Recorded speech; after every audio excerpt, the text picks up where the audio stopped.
Pour beaucoup de personnes, lorsqu'on parle d'intelligence artificielle, la première image qui arrive à l'esprit, c'est Matrix, c'est Terminator, c'est Wall-E.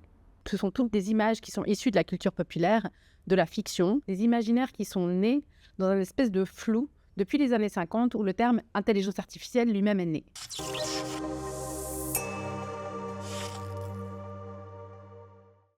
Déjà, ce terme-là, il est problématique.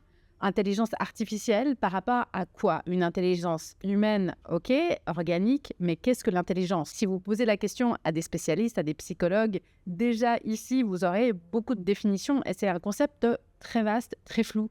Alors, comment est-ce qu'on peut reproduire de manière artificielle quelque chose qu'on n'arrive pas à définir déjà chez les experts? On verra que ce terme-là, il a émergé un peu de manière marketing et c'est intéressant de voir à quel point maintenant on va commencer à avoir ce problème de compréhension de ce que c'est l'IA dans nos vies. Pourtant, cette IA, même si c'est un modèle mathématique, même si ce sont des algorithmes et que ça n'a pas du tout ce côté anthropomorphique qui nous vient à l'esprit, pourtant, elles ont des conséquences réelles sur nos vies aujourd'hui.